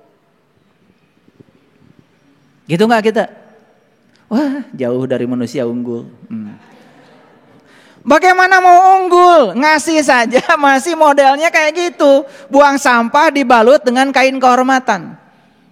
Pura-pura jadi dermawan. Kalau mau ngasih makan ke tetangga, niatkan dari awal. Lihat saya. Masak yang banyak, niatkan dari awal mau ngasih. Apa niatmu? Kalian masak banyak karena ingin kenyang. Tamak. Begitu makan satu piring sudah kenyang, bikin we. Geus seubeuh kakara, bikin ka batur. Walaupun kejadian itu terjadi, tapi kamu tidak memberi yang kamu cintai. Tidak unggul. Ini saya terpaksa harus ngomong begini. Kadang-kadang kalau nggak dijelaskan nggak ngerti-ngerti. Dan di ayat ini yang warna merah itu saya tulis. Dan orang-orang yang menepati janjinya apabila ia berjanji. Ini syarat jadi manusia unggul. Diabadikan dalam Quran surat Al-Baqarah ayat 177. Bahwa untuk menjadi manusia unggul itu orang-orang yang menepati janjinya apabila dia itu berjanji. Dan di ayat selanjutnya mereka itulah orang-orang yang bertakwa lagi. Lagi-lagi takwa dikaitkan dengan janji. Jadi sangat masuk akal ya kalau kujang dikaitkan dengan maung. Paham ya? Oke, baik kita lanjutkan. Waktu kita terbatas ya. Oke. Jadi saya harus bicara ini dulu. Quran surat Al-Hijr ayat 29. Surat ke-15 ayat 29. Maka ketika aku telah menyempurnakan penciptaannya, makanya saya bilang, secara fisik proses evolusi fisik sudah selesai menjadi tubuh manusia. Oke? Aku tiupkan ruhku. Tolong pahami ayat ini. Jadi di dalam diri kita tuh ada apa? Ada ruhku. Ada ruhku. Aduh, saya kalau baca ayat ini pengen nangis. Kenapa? Kalau manusia tidak unggul itu keterlaluan. Di dalam diri mereka tuh ada ruhku. Bagian dari dirinya Tuhan. Tuhan itu sendiri. Aduh, kumaha ya teh. Makanya saya ludeng ya. Walaupun orang kampung. Saya belajar matematika, saya belajar matematika. Saya belajar fisika, saya belajar fisika. Orang lain belajar aljabar linear, katanya sulit untuk memecahkan masalah-masalah komputasi. Saya belajar aljabar linear. Bisa. Saya cuma satu aja. Allah ada pada diri mereka, ada pada diri saya. Lamun marehna bisa, orang kudu bisa. Gitu aja modal saya. Saya tidak merasa orang kampung dan saya tidak mesti jadi orang kampungan. Apapun saya pelajari. Itu aja. Kukuh karena janji.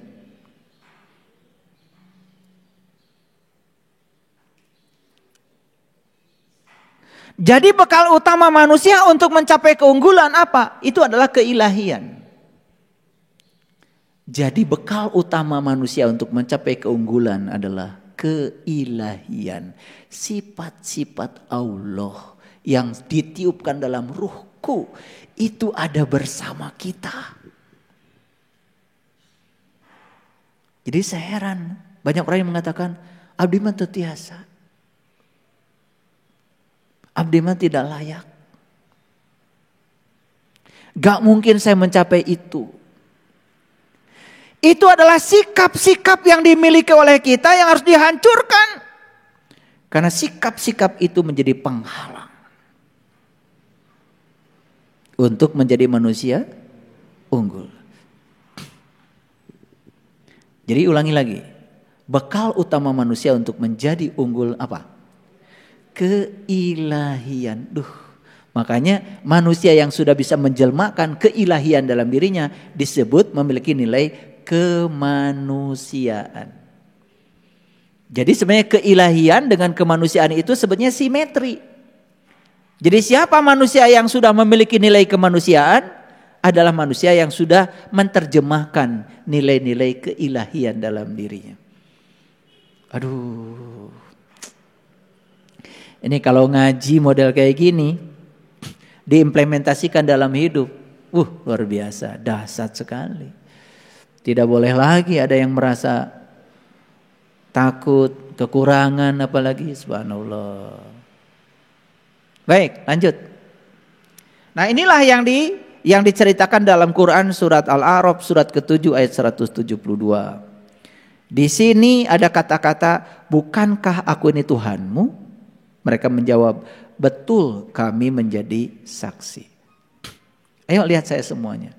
Kapan pertanyaan ini diucapkan Allah? Bukankah aku ini Tuhanmu? Dan kapan kita mengatakan, betul kami menjadi saksi? Kapan itu diucapkan oleh Allah? Di mana? Di mana? Oke.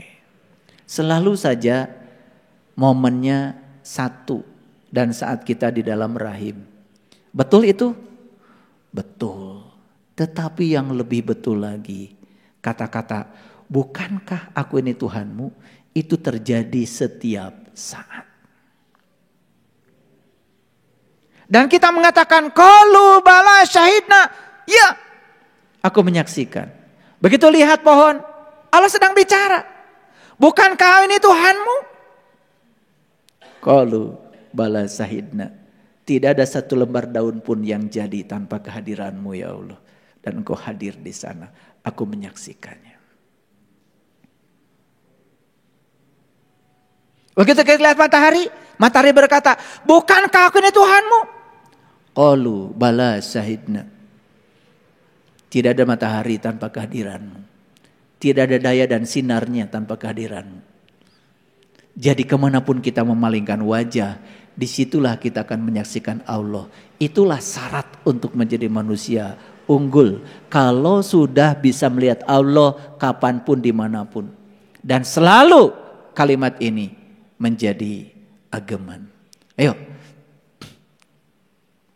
Begitu lihat anak kita, bukankah aku ini Tuhanmu?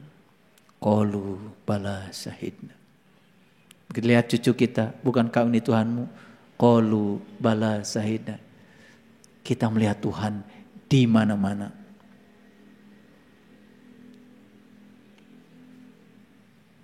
Ayo sekarang implementasikan kalimat bukankah aku ini Tuhanmu? Qalu bala syahidna. Bukan dulu ketika di rahim, tapi bawa ini ke dalam kehidupan. Dan saya berani mengatakan ini karena saya sudah membawanya dalam kehidupan. Sekarang saya melihat apapun sudah cuman qalu bala syahidna. Disitulah saya merasakan kalimat la ilaha illallah, yang mana yang bukan Allah. Bukan diucapkan lagi, tapi itu sudah menjadi darah yang mengalir dalam diri. La ilaha illallah, yang mana yang bukan Allah. Yang nyata Allah, yang tidak nyata juga adalah Allah. Semuanya adalah Dia.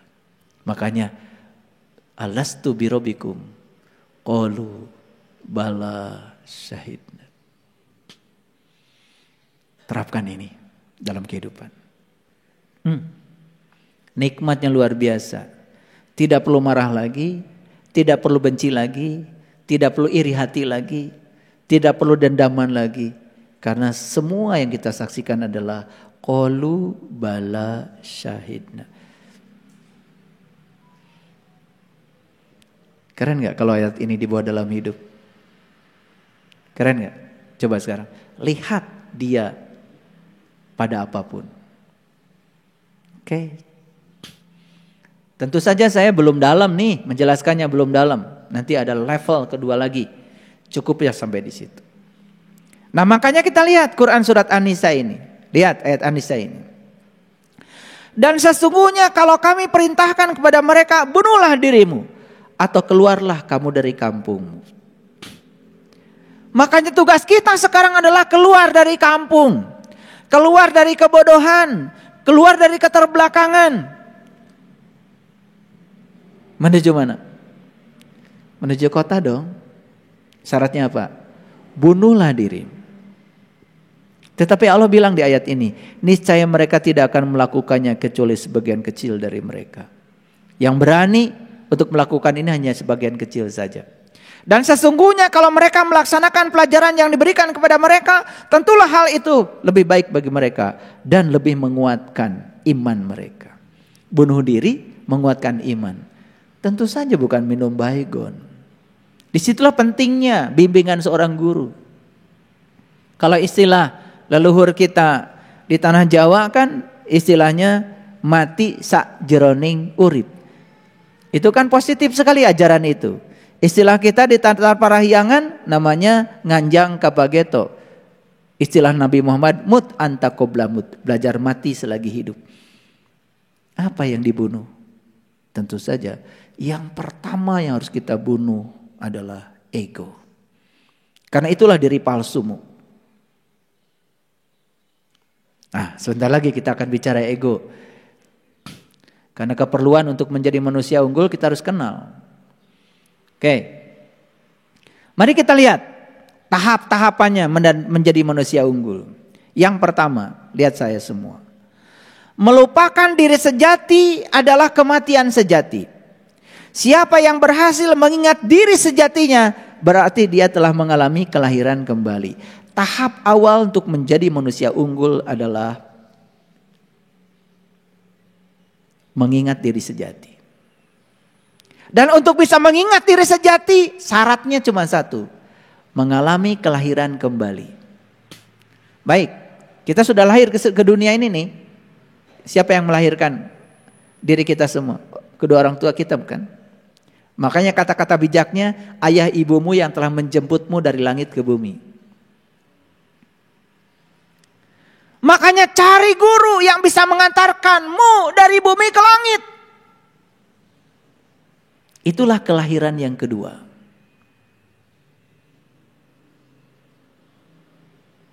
Paham?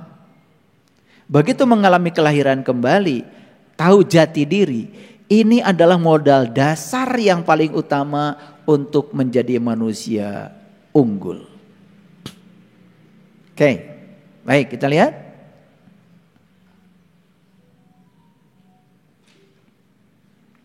Di mana kita hidup selama ini? Di mana kita hidup selama ini? Kita telah hidup dalam pikiran selama begitu banyak kehidupan. Dan kita menjadi selaras dengan apa? Kegelapan pikiran. Kita selaras dengan keburukan pikiran. Kita selaras dengan kesia-siaan pikiran. Di situ selama ini kita hidup. Jujur, kita selama ini hidup tidak dalam kesadaran. Kita hidup dalam pikiran. Apa bedanya pikiran dengan kesadaran? Jelas, pikiran itu adalah pelayan yang baik, tetapi pikiran adalah majikan yang paling buruk. Kalau kita serahkan kehidupan pada pikiran, maka kita akan dibawa oleh pikiran semaunya pikiran. Dan ketika kita serahkan pada pikiran, maka kita tidak berdaya dengan kesadaran. Harusnya hidup itu dengan kesadaran. Di mana kesadaran? Kesadaran itu sering disebut dengan pikiran atas sadar. Makanya pikiran ada 3. Ada pikiran sadar, pikiran bawah sadar, ada pikiran atas sadar. Nah, pikiran atas sadar itu yang disebut dengan kesadaran. Itu yang disebut dengan kecerdasan spiritual. Makanya orang yang sudah mencapai kecerdasan spiritual, nah itu sudah mulai bibit menjadi manusia unggul. Makanya lihat, hampir semua orang-orang yang unggul di semesta ini adalah orang-orang yang kuat spiritualnya. Jangan dikira loh, Einstein itu bukan sekedar fisikawan, tapi beliau adalah spiritualis. Dan kalau membaca karya-karya Einstein, luar biasa kesimetrian antara sains dengan spiritual. Nikola Tesla yang membuat mobil listrik, yang sekarang kemudian akan dipakai untuk merek mobil listrik, Tesla. Itu nama dari Nikola Tesla, fisikawan sekaligus juga seorang spiritualis. Kata-kata yang paling terkenal dari beliau apa? Pandanglah semesta ini dari sisi energi, frekuensi dan vibrasi, maka kamu akan mengetahui rahasianya. Keren sekali. Dan sekarang semua orang belajar meditasi, pemberdayaan diri, akhirnya apa? Memberdayakan energi. Kenapa Anda sakit? Kurang energi. Kenapa Anda bahagia? Karena Anda punya saldo energi. Sekarang sakit dan bahagia pun sudah pakai energi bahasanya. Ya. Kenapa Anda kusam? Kurang energi. Kenapa senyum Anda tidak simetris? Kurang energi. Kenapa wajah Anda menakutkan? Kurang energi. Dan yang kurang energi jelas harus ditransfer energi. Kalau mau. Jadi energi itu bisa ditransfer, bisa dipindahkan. Makanya begitu kita bersama dengan orang-orang yang besar energi positifnya, coba rasakan. Kita kebagian itu, sharing energinya. Tapi begitu kita bersama dengan orang-orang yang bawah kesadarannya, negatif energi positifnya, apa yang terjadi? Ke bawah. Makanya ada kata-kata bijak. Mendengarkan orang jahat dan menemuinya, itu sudah awal kejahatan.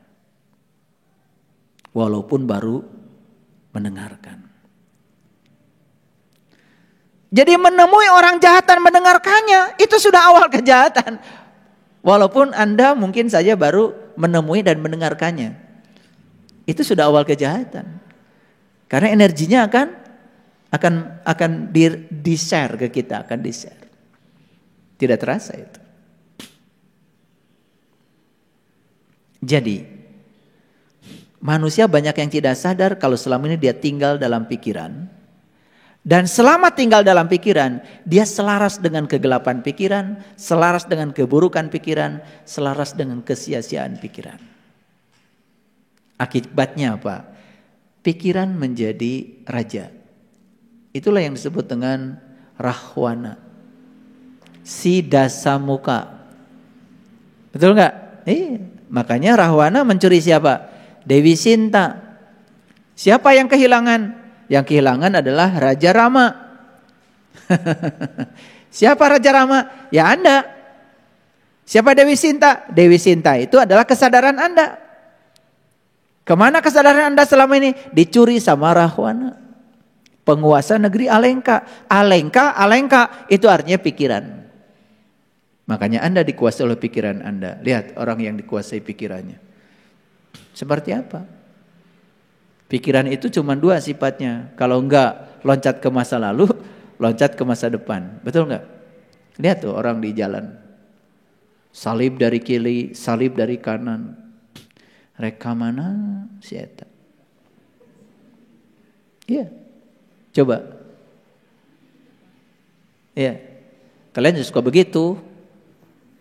Reka mana? Karena apa? Terus aja ditarik ke masa depan. Hayang buru-buru nyampe. Hayang buru-buru angges. Pengen cepat selesai, pengen cepat sampai, itulah pikiran. Pengen cepat banyak duitnya, pengen cepat banyak hartanya, itulah pikiran. Saking ditarik ke pikiran masa depan sampai kita tidak bisa merasakan hidup saat ini di sini sekarang. Dan kita kehilangan momen kehidupan yang sebenarnya.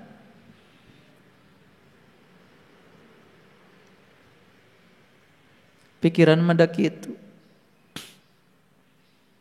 Berak teh segala aya. Makanan sudah ada, nasi pulen ada. Kulu peteuy aya.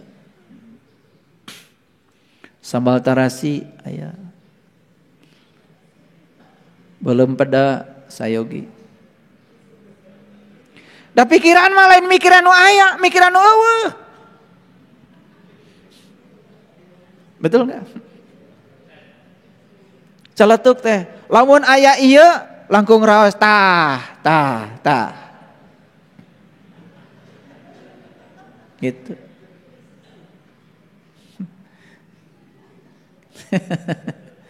Rek iraha jadi manusia unggul. Yang kedua, oleh karena itu saya akan mengajarkan bagaimana bertindak tanpa pikiran. Ini untuk menjadi manusia unggul. Mungkin aneh ya ini. Ketika engkau bertindak tanpa pikiran, seluruh keberadaanmu akan bergetar. Engkau bergerak di jalur yang berbahaya. Pikiran akan berkata, waspada, pikirkan dulu baru bertindak. Tah eta papatah ti pikiran begitu wae. Kita ini sudah tergerak mau ngasih. Nah waktu kita mau ngasih, jelas itu tanpa pikiran. Itu kesadaran. Tapi terlambat merekna. Mulai datang. Waspada, pikirkan dulu sebelum bertindak. Mulai pikiran ngasih pelajaran. Jag-jag ente.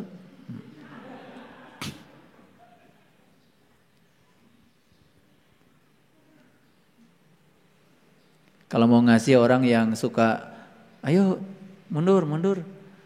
Udah jelas, oh gawena manehna teh, bere.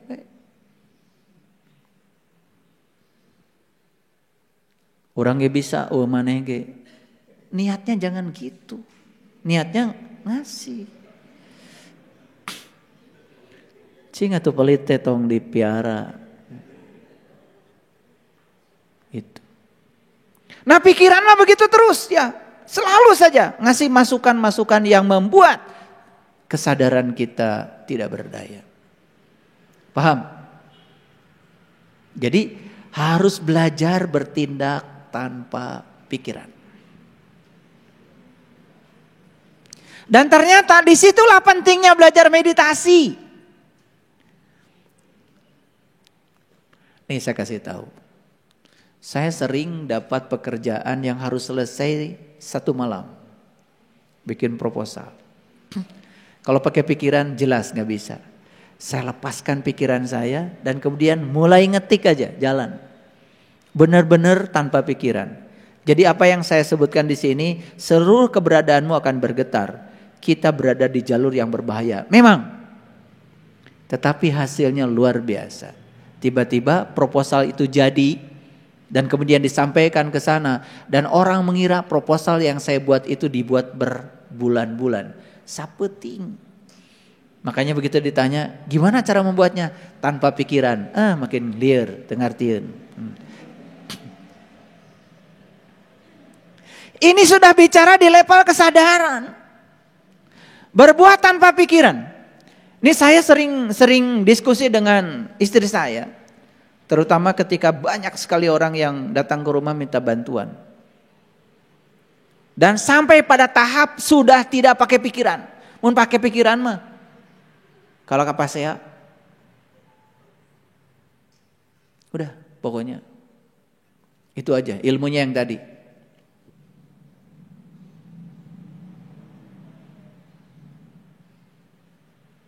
Di dalam diri mereka ada Allah. Sudah itu aja. Ia nu datang teh Allah. Makanya dibalik, kalau ada orang yang susah datang ke rumah, bersyukur. Berarti ada kesempatan kita berbuat baik. Coba anu susah tentang ka imah, hese berbuat kebaikan. Makanya jangan bersyukur kita bisa ngasih, bersyukur ada orang yang mau dikasih. Keren itu. Dalam anu susah mah orang mau bisa mere. Dan kalau kita tidak bisa memberi, berarti tidak ada peluang berbuat kebaikan. Nih, kasih tahu sama kalian semua. Mun anu susah datang ka imah teh tong dijebian.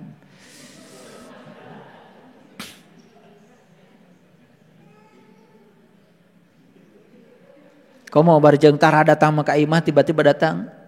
Jangan pakai ilmu tumben. Tumben juga nginjem duit. Dan ya pasti nginjem duit. Siapkan duitnya lah. Nah disitulah kita belajar bertindak tanpa pikiran. Ini kasih tahu. Begitu ada peluang untuk berbuat kebaikan, saya kasih tahu jangan pakai pikiran. Unggul kalian tuh. Jadi unggul. Soklah percaya sama saya. Bergetar itu. Semesta bergetar. Dan yang luar biasa, apa yang kita keluarkan diganti. Wa yarzuqu min haitsu la yahtasib. Tanpa kita mengira dari mana datangnya.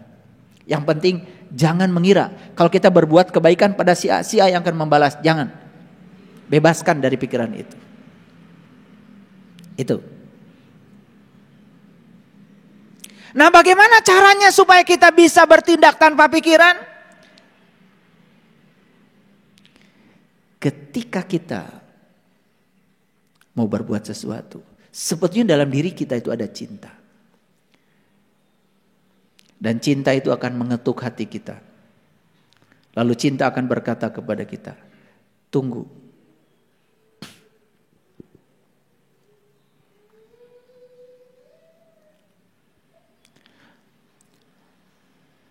Dan cinta itu akan terus mengetuk. Dan ketika cinta itu mengetuk, akan terjadi perang. Tunggu, aku akan memikirkannya. Diketuk lagi sama cinta, tunggu, aku akan memikirkannya. So, pasea cinta dengan pikiran. Sering gak Bapak Ibu itu terjadi? Jujur, sering gak? Mana yang menang? Saya yakin dari wajah-wajahnya sih ini yang menang pikiran. Dasar rahwana. Dan kalau yang menang cinta, akan ada satu getaran dalam diri kita yang sangat luar biasa hebatnya. Itu yang disebut dengan kebahagiaan. Disitulah kita akan lulus jadi manusia unggul.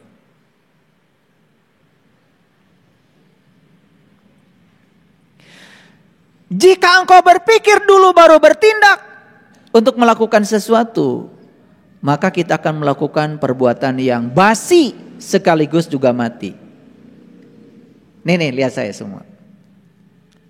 Mungkin saja pemberian itu terjadi, tetapi setelah berantem hebat, pemberianmu itu basi dan mati.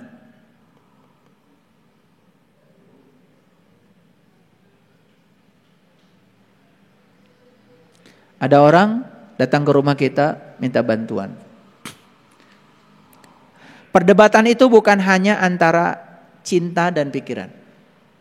Tapi perdebatan itu bisa jadi antara orang yang dikuasai pikiran dengan orang yang dikuasai cinta. Ini sudah melibatkan dua orang. Yang satu dikuasai pikirannya, yang satu dikuasai cintanya. Kalau dua-duanya dikuasai pikiran, tidak ada perdebatan. Beres, terjadi. Terjadi perdebatan yang hebat. Pemberian mungkin terjadi. Tapi pemberian yang terjadi itu sudah basi dan sudah mati. Itu sudah kehilangan berkahnya. Saya kasih tahu nih buat semuanya. Saya ngomong keras hari ini. Kalau ada sesuatu yang dibantu, bantu. Tolong lupa mikir.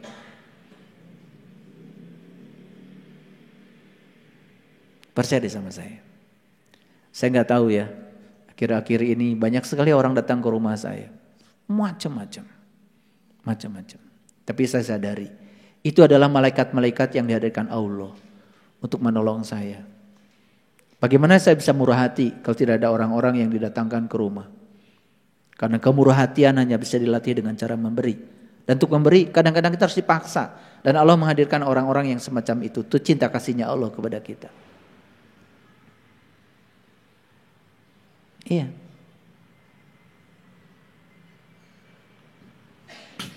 Saya punya uang 50 juta. Anak saya diterima di perguruan tinggi. Perlu uang 66 juta.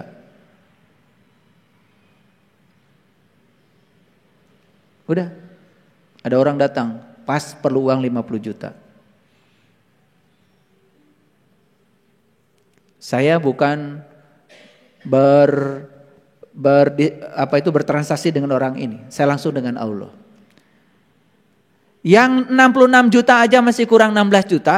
Karena uangnya 50 juta. Ada orang perlu uang 50 juta saat itu juga. Dan kalau enggak saya tolong, dia udah bilang, kemana lagi saya kalau enggak sama ayah guru. Sudah, saya buka rekeningnya, saya transfer. Hari H-nya kemarin tanggal 14 Mei. Jejak dah 66 juta bisa bayar. Gak tahu dari mana, pokoknya pas aja uangnya di rekening 66 juta. Dan anak saya mengingatkan, ayah ini udah tanggal 14, ya nak. Saya transfer, uangnya jadi ada 66 juta. Kalau di sini kita mau transaksi dengan orang, jelas kita akan dihantui oleh keraguan-raguan. Transaksinya dengan Allah. Gak usah takut. Gak usah takut, oh nanti ini uang satu-satunya. Begitu bilang uang satu-satunya, ya kurang terus, mungkin tidak jadi 66 juta. Jadi maksud saya. Saya bicara pengalaman, Saya nulis ini bukan dari rekayasa pikiran. Jika engkau berpikir dulu bahwa bertindak untuk melakukan sesuatu, saya katakan basi. Nih saya kasih tahu. Kamu menolong orang, tapi ngata-ngatain orang dulu. Stop, gak usah lakukan. Itu basi dan mati, dan itu tidak ada berkahnya. Maka di Quran dikatakan, ya, pemberianmu yang diikuti dengan kata-kata yang menyakitkan, lebih bagus kamu berkata baik saja. Tidak usah memberi. Daripada kamu memberi diikuti dengan kata-kata yang menyakitkan si pemberi, lebih bagus kamu tidak usah memberi dan kamu berkata baik aja sama dia. Itu Quran. Ini pelajaran yang sangat luar biasa dalam kehidupan. Cuma kita tidak sadar.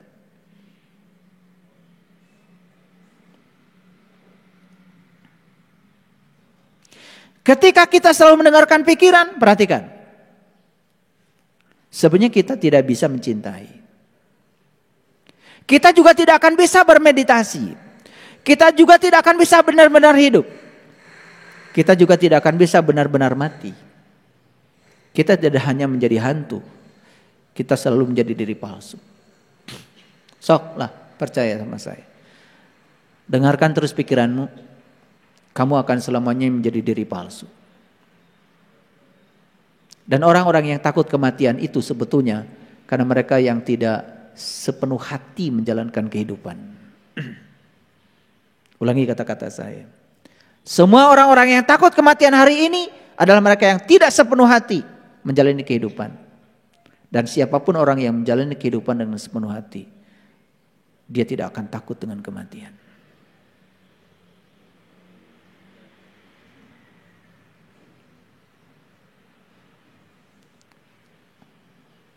Apa keahlian terbesar yang dibutuhkan supaya kita menjadi manusia unggul? Keahlian terbesar yang harus dimiliki manusia supaya sukses dalam hidup cuma satu. Kuasai dirimu sendiri. Dan ini adalah satu-satunya keahlian. Tidak perlu menguasai yang lain. Kuasai dirimu sendiri, itu adalah satu-satunya keahlian untuk menjadi manusia unggul. Untuk menjadi manusia unggul bukan menguasai teknologi, bukan menguasai matematika, bukan menguasai yang lain-lain. Kuasai dirimu sendiri. Satu-satunya keahlian yang dibutuhkan. Banyak yang menguasai matematika tidak unggul. Banyak yang menguasai teknologi tidak unggul. Banyak yang menguasai ilmu pengetahuan tidak unggul. Berbekal sekolah yang hanya mengandalkan intelektualitas saja, tetapi tidak mengasah kesadaran kita, tidak akan menjadi manusia unggul. Yang dibutuhkan dalam hidup itu 4. 1, intelektualitas. Yes. 2, afektif. Sikap. Yang ketiga, psikomotorik. Keterampilan. Dan yang keempat adalah compassion. Cinta. Cinta. Itu syarat untuk menjadi unggul. Jadi sekali lagi saya katakan, satu-satunya keahlian yang dibutuhkan untuk menjadi manusia unggul cuma satu. Apa itu? Kuasai dirimu sendiri. Kan saya bilang tadi, orang yang tidak menguasai diri, melakukan kesalahan pun berulang-ulang. Dan ketika dia melakukan kesalahan dan tidak memperbaikinya, bukan satu kesalahan, itu sudah 2 kesalahan yang dia buat.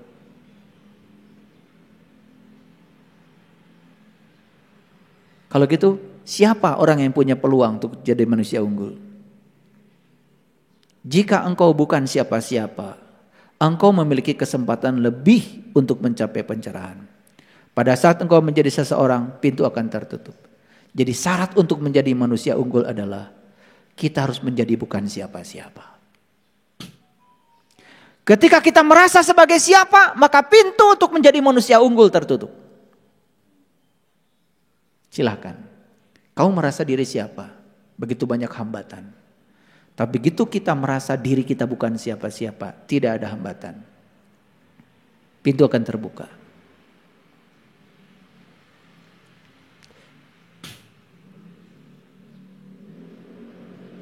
Kapan keunggulan itu akan dicapai? Kapan perayaan tentang keunggulan akan dicapai? 1, kembali kita ke sifat feminin. Tahu feminin? Feminin itu adalah lembut. Makanya di Quran dikatakan wal yatalatop, berlakulah lemah lembut. Berarti penuh cinta kasih. Dan yang kedua, berserah diri. Lalu lakukan perjuangan untuk mencapai penyerahan diri yang total. Dan berhenti melakukan perlawanan. Ayo, terus aja melakukan perlawanan. Hidupmu tidak selaras dengan kehidupan, tidak mau menari dengan tarian kehidupan, ya sudah, kamu akan menderita selamanya. Hidup yang nikmat dan harmoni adalah hidup di mana kita bisa bersama dengan kehidupan. Makanya kenapa orang-orang bijak selalu mengatakan, menarilah, menarilah, menarilah dengan kehidupan. Ikuti tarian kehidupan, maka kamu akan selaras dengan tarian kehidupan hidupmu. Kalau ada kesempatan untuk memilih, saya kasih tahu ilmunya. Pilihlah yang belum diketahui.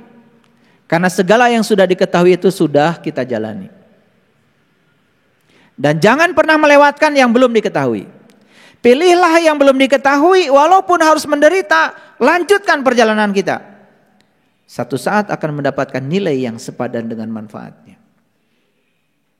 Jadi banyak di antara kita yang penakut.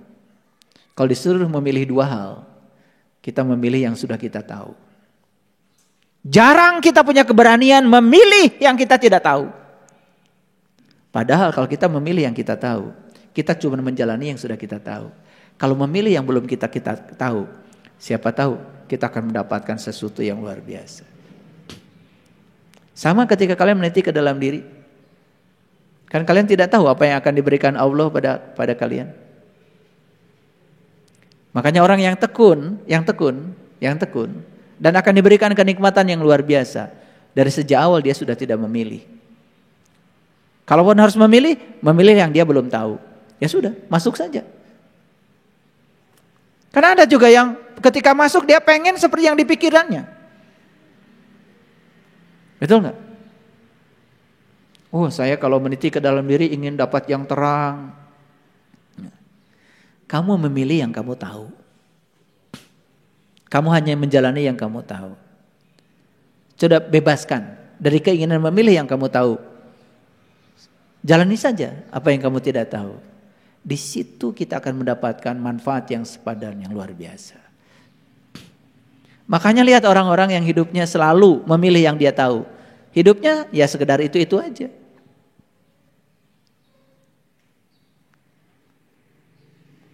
Diajak ke luar negeri, alimah sieun sasab. Da abdi mah teu acan kadinya teh. Hari ibu kemana wae tuh biasa? Abdi mah biasa ge ka jalan sentral we. Dia memilih yang dia tahu. Dan dia tidak memilih yang dia tidak tahu. Ada ketakutan di sini. Bagaimana kita bisa menjadi unggul dan bertambah pengalaman kita kalau selalu memilih yang kita tahu? Kan ada tuh yang fanatik makanan. Saya ajak ke restoran Jepang, nggak mau. Naon atuh kadaharan anjeun teh? Ulu kutek leunca, eta wae. Kudu leunca we jeung oncom.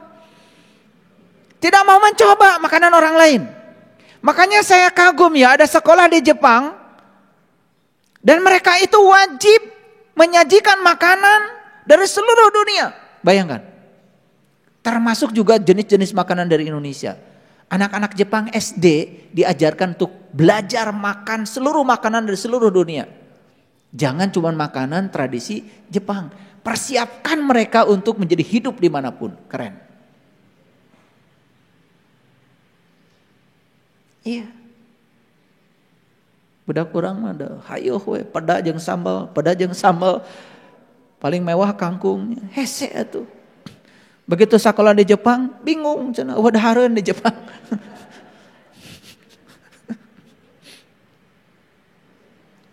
Ya. Makanya saya tuh bangga sekali sama orang tua saya walaupun gak sekolah.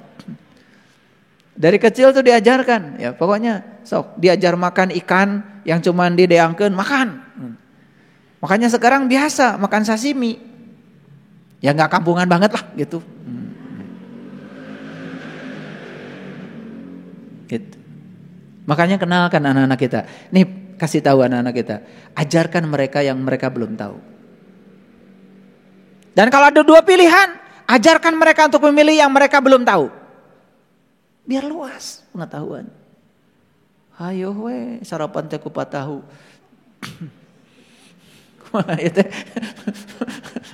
Iya. Banyak di antara kalian begitu saya makan pagi-pagi datang ke rumah, ayah makannya itu. Ya karena saya pagi-pagi makannya buah, ya. Telur rebus sudah cukup. Langsung mikir, eta teh mau nyeri patuangan cenah. Saya bilang nyeri patuangan melawan tina dahareun tina pikiran maneh. Dah belum apa-apa sudah mikir nyeri betul. Tuh kan gitu. Paham ya? Aduh luar biasa sebetulnya. Nah, jadi saya sudah menjelaskan begitu banyak sebetulnya ya. Hal-hal yang dibutuhkan oleh kita untuk menjadi manusia unggul. Dan satu lagi yang terakhir dari saya. Alat bantu untuk menuju manusia unggul itu adalah kita harus punya alat bantu spiritual. Apa itu namanya alat bantu? Namanya cinta.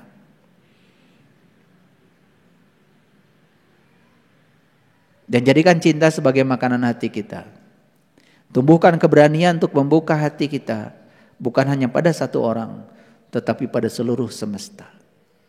Makanya mulai sekarang rubah doa kalian. Yang suka doa, Semoga kami serumah ini bahagia. Saimah bahagia teh. Kalian gak akan bahagia kalau tetangga sarusah mah. Doakan itu semoga seluruh makhluk di semesta ini bahagia. Gitu doa. Dari cara berdoa saja manusia unggul mah beda. Ya mah doa. Gusti pun anak we serang pung incu. Budak batur mah kajeun. Cek Gusti teh. Ieu teh pangeran maneh teh nu mana? Ari nyebut pangeran maha luas, maha welas, maha asih. Ari ngadoa Gusti pun anak we sareng pun incu. Keun we anak batur mah. Teh hubungan sareng abdi. Allah ge bingung dah doana kitu. Ya. Coba mohon maaf. Yang namanya anak itu bahkan cuman anak-anak yang lahir dari rahim istri kita. Coba mulai sekarang siapapun kalau lihat anak kecil, jadikan anak kita. Sayangi mereka. Keren itu. Ya. Unggul nanti gitu. Nah, ini kan baru permukaannya lah yang saya sampaikan supaya kalian menjadi manusia unggul. Dan tentu saja tidak terbatas di sini. Mari kita tarik lagi ke awal, kujang mau. Mari kita kembali untuk mengingat komitmen kita. Sebetulnya setiap pikiran kita, ucapan kita itu adalah komitmen kita pada diri kita sendiri. Lakukan semua, selaraskan pikiran, ucapan dengan tindakan kita. Begitu selaras, harmoni, insya Allah. Kesempatan untuk menjadi manusia unggul sangat terbuka. Itu saja barangkali yang bisa saya sampaikan hari ini. Walaupun tidak menyentuh bagian dalamnya, tapi semoga ini bisa menginspirasi kita semua. Terima kasih. Assalamualaikum warahmatullahi wabarakatuh.